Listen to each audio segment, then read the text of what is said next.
Continuando então a tratar dos princípios, nós vamos para o próximo princípio, que é o princípio da desapropriação para fins de reforma agrária como aspecto positivo da intervenção do Estado. Então, na verdade, pessoal, esse é um dos princípios que para mim carrega uma das maiores diferenças, digamos, né, que traz aí o direito agrário em relação às outras matérias, que é o seguinte: a desapropriação, a medida de tomar uma propriedade privada, em outras matérias, em outras disciplinas, principalmente lá no direito civil, seria tomado como algo inaceitável, seria tomado como algo que feriria, inclusive, o próprio direito à propriedade. Mas aqui no direito agrário, como a gente viu aqui nos princípios anteriores e já tratou um pouquinho, a posse-produção, que a gente chama, né? A posse para retirar da terra um produto, um insumo para distribuir, isso é muito forte dentro da nossa disciplina. Então, é mais importante que essa propriedade seja produtiva do que o próprio respeito a esse direito de propriedade que está, inclusive, delineado constitucionalmente. Então, por isso que aqui eu considero essa reforma agrária, essa desapropriação, né, para fins de entregar para outras pessoas menores que não têm onde viver, não têm onde produzir, a entrega dessas propriedades acaba sendo um aspecto positivo, né, de intervenção do Estado no domínio particular. E aí o próximo princípio até tem muita relação com isso, que é o seguinte: a propriedade da terra é garantida, desde que cumprida a função social. Então veja bem, eu tenho sim uma defesa à propriedade, logicamente.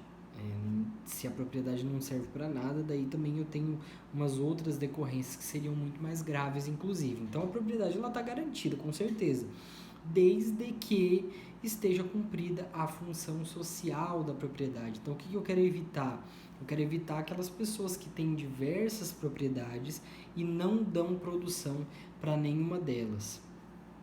Ou ainda aquelas pessoas que têm uma propriedade tão pequena que na verdade ela nem tem, ela nem consegue produzir adequadamente, né? Então, a propriedade ela é protegida conforme a Constituição, só que desde que cumprida a função social. Depois nós vamos ver quais são os requisitos para que a legislação entenda que eu estou cumprindo a função social, mas por enquanto guardem essa afirmativa aí.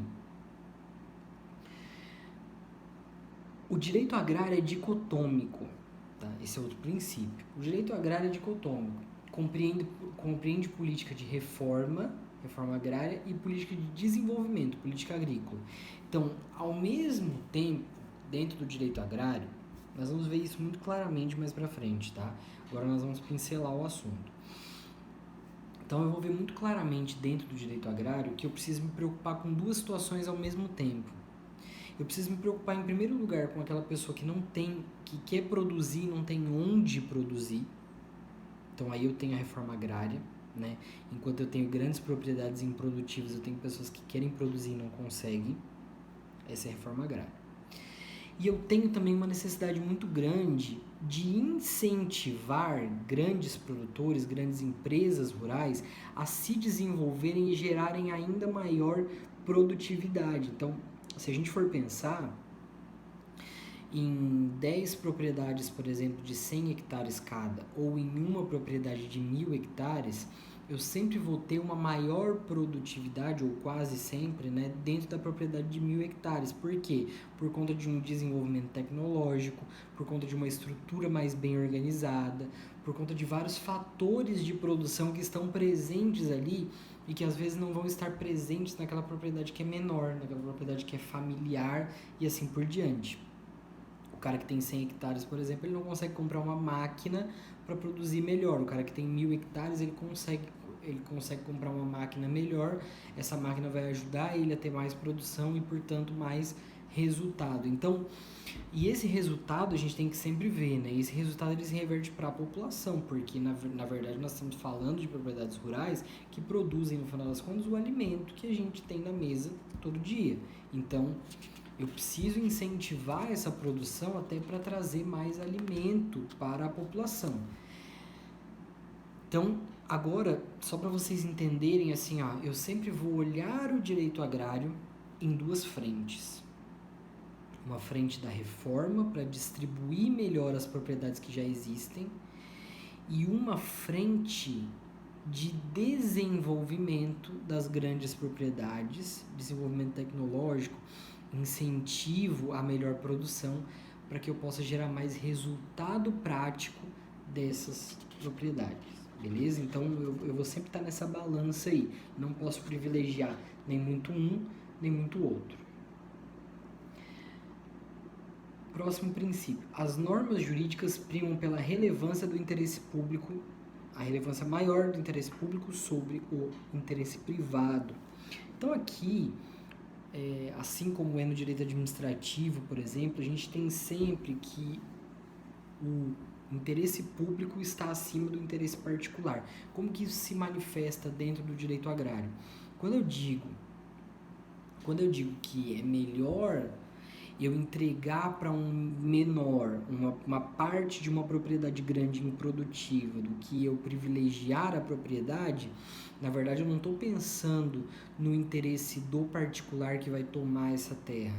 Eu estou pensando no interesse público envolvido, que é o de tornar as nossas propriedades o mais produtivas possível. Beleza? Vocês conseguem entender que aqui, na verdade, o interesse que está envolvido é o interesse de alimentação da população, é o interesse de menor taxa de desemprego, de mais pessoas trabalhando, mais pessoas produzindo, mais economia circulando e assim por diante. Então, existe um interesse público de que essas propriedades não fiquem paradas. Existem outros exemplos dentro da legislação do direito agrário acerca da prevalência do interesse público sobre o privado, mas essa aqui, digamos, é a principal que a gente vai aplicar nesse momento. Próximo princípio é a reformulação da estrutura fundiária, é uma necessidade constante, ou seja, a nossa estrutura fundiária hoje, a nossa estrutura de propriedades dentro do país, ela hoje existe de uma forma, porque é a nossa necessidade atual, mas isso vai constantemente se alterando. Amanhã pode ser que existam algumas propriedades que antes eram necessárias e hoje não são mais. Amanhã pode ser que a gente descubra, por exemplo, que o módulo fiscal deve ser maior do que o que é hoje e assim por diante. Então eu sempre tenho que rever essa estrutura fundiária de uma forma que eu possa ajustar ela à nossa necessidade atual e não me manter utilizando ela como era antigamente. O próximo princípio é o combate ao latifúndio, minifúndio, ao êxodo rural, à exploração predatória e aos mercenários da terra. Então, de todas essas definições que a gente vai aprender mais pra frente, o que elas são, como que elas se dão, todas elas significam a mesma coisa. Eu preciso incentivar o trabalho justo no campo e eu preciso incentivar a produção no campo. Todos esses conceitos eles estão relacionados ou com a falta de produtividade ou com a exploração excessiva do serviço no campo. Seja, por exemplo, por um trabalho até análogo ao escravo, que existe bastante no campo, seja pela falta de trabalhadores. E o êxodo rural, da mesma forma, né, a saída dessas pessoas no campo, ela se dá também por esses mesmos fatores, por uma exploração predatória desses trabalhadores ou pela ausência de propriedades para produção deles.